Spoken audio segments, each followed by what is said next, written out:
Hello, welcome to the Sideboard at the Louisville Open, part of the SCG Tour. I'm Nick Miller alongside Danny West. How you doing, sir? I'm good. Good to see you, man. Commander versus All-Star from back in the day. Hall of Star City Famer, Games, yeah. copy editor, great man, video game streamer alike. Playing a deck near and dear to my heart today. Really? Is that what got me here? Green and white creatures. Yes. But this all started a couple weeks ago after Eldrazi tore up the Pro Tour. Yeah. And a tweet of yours basically along the lines of, I want to see how many free creatures I can get put into play off of their stupid Reality Smasher. Yeah, that's basically my goal for the tournament, is to see how many stupid things I can do with the cards I like. None enough players think about the long-term ramifications of a format. I don't know how good, the Eldrazi deck's obviously very good, but if I play that deck for a few months and then it's gone, I haven't really learned anything. Sure. I have to mix it up again. So I may as well keep playing with the same stupid kinds of cards that I've been playing with for 10 or 15 years, because I don't think anything's on the ban watch list out of this bad boy. So there's a lot of fair magic going on in this I'm a fair deck. magic guy. Yeah. Although we've seen the kind of the green-white hate bear shell before. We've got Sure. Leonin Arbiter, Thalia, Sure. Those things. But there's a little Eldrazi slipping into this deck too. Hey, And this is the card that's breaking the mirror in the Eldrazi decks. You're kind of doing some other kind of work with them in this deck. correct. I can't, because of the Leonin Arbiters, I can't reasonably play Windswept Heaths in this deck, which allows me to play a lot more colorless lands that still produce green-white and let me cast my normal cards. So basically, yeah, Eldrazi Displacer serves to get a ton of value off the enters the battlefield cards. Blade Splicer, Kitchen Finks, those kinds of stuff you can create. It's already sort of an aggro-y deck with some hate incidentally, but that gives you like a really good attrition engine. Yeah. If the game goes long, if they can't deal with it, they eventually just succumb to 15 Blade Splicer golems. And it also serves the purpose of actually removing blockers, because the creatures return tapped, sometimes they're just dead. Like you just blink all your guys, they come back tapped, and it doesn't matter how many cards they draw, it doesn't matter how many whatever, they can have all the triggers You're they just want. going to kill them. You're dead. Yeah. So it's flexible, and it was a card that I put in sort of a, hey, this looks cute, and I'll be honest, I could have been talking to you now and saying, no go. It doesn't do what it's not, but very fortunately, it does exactly exactly what I wanted it to. Yeah, you got plenty of things. On top of the things you mentioned, you also have, Flicker Wisp, which can Yes. cause some more shenanigans. Yep. And then you just got, Resto Angel as well if you want to create chains of things, I guess, if you want to get real cute. This is essentially the traditional Hate Bears style deck. It's just tweaked out, keeping the Eldrazi cards in mind. Right. Flicker Wisp can kill Endless One, because when it blinks it comes back as nothing. Displacer too can also do that. Yeah, correct. So. Yeah, it keeps going, and then there's all kinds of just goofy Eldrazi, the discard guys, Loxodon Smiter and Wilt Leaf Leech. This is what we're really talking about here. This is why we're here. Yes, we want 4/4s for free. Yes, you can Path to Exile their Reality Smasher and get a free 4/4 out of the deal immediately after, which is pretty neat.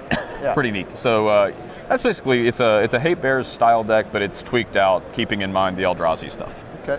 Now, outside of the Eldrazi decks, Sure. Where does this deck shine? Because, of course, we saw this deck before the previous bannings. It did serious work against Bloom and things like that. Yes. But where else does the deck shine? Leonin Arbiter is maybe the greatest thing ever put on cardboard paper. I'm playing both. Most of the decks only play Hierarchs, Noble Hierarchs. This deck plays both Birds of Paradise and Noble Hierarch to give you a greater chance to be able to Leonin Arbiter on 2 before you play your land drop, and then you can literally just strip mine the land they played. Right. So you get way ahead on tempo. And my good friend Emma Handy, she pointed out to me a sweet interaction when I was building this deck. If you have Leonin Arbiter out and the Displacer, if they go to fetch and pay 2 to search, you can actually blink your Leonin Arbiter, and they have to pay 2 more because Magic treats it as a brand new object. Right. It's not the same Leonin Arbiter. So judge calls are going to happen today, but they're going to go in my favor. Yes, you've already done the paperwork and figured out. It's a beautiful thing.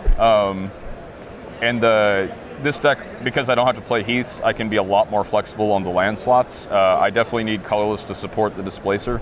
Gavany Township has been awesome because the stuff in the early game with Hierarch and Birds of Paradise, they instantly start turning into 2/3s, 3/4s, and I don't even have to commit more to the board. I can just sit here and juice up my whole team. The incremental advantage you get from Gabony Township just allows you to play a bunch of mana creatures, and they're then not scared of it them. until about the second or third time, and then it's like, oh wow, I'm going to lose to just the township going crazy. Right.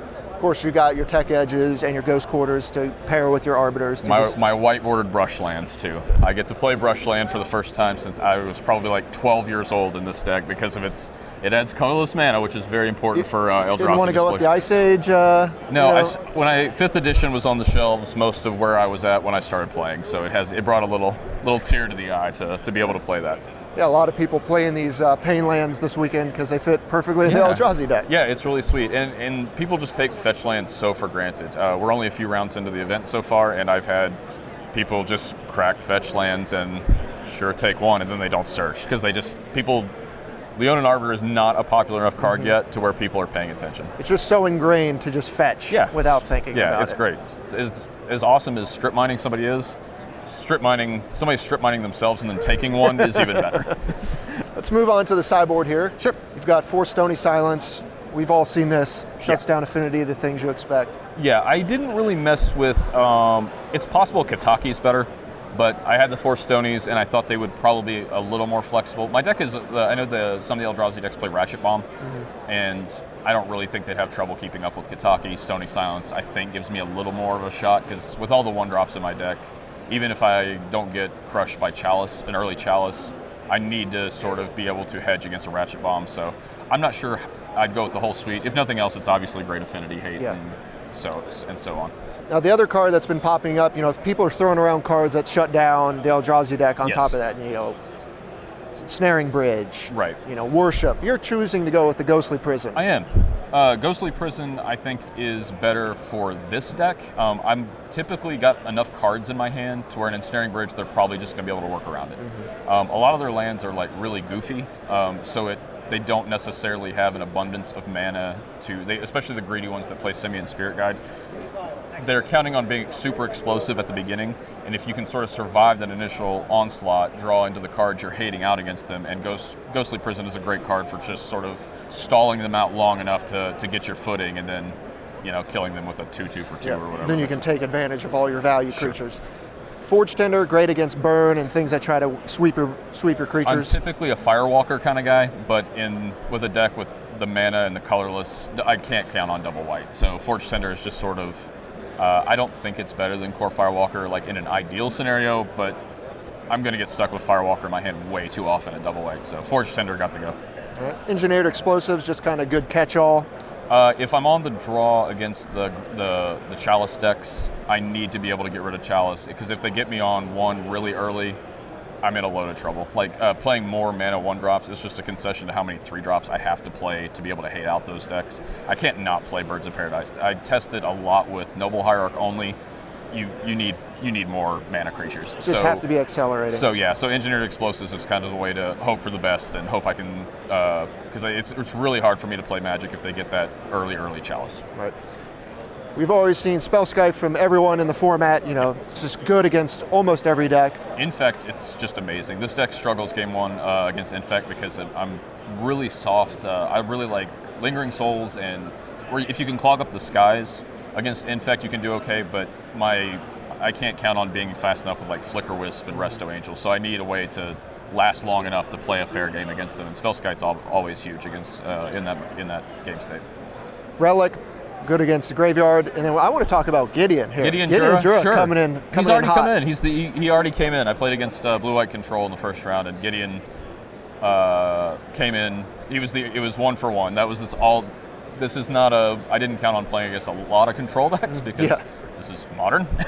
So Gideon is sort of he's sort of like the sideboard version of Eldrazi's Displacer. The card I put in was like, let's see how this guy does. So he was the first one in. I think I'm going to bring him in against the Eldrazi decks. I think, again, in the vein of just maybe tapping one Alpha Strike away is a great way to get back in there. And if you're ahead on board against like any deck but like Burn, like Gideon goes crazy.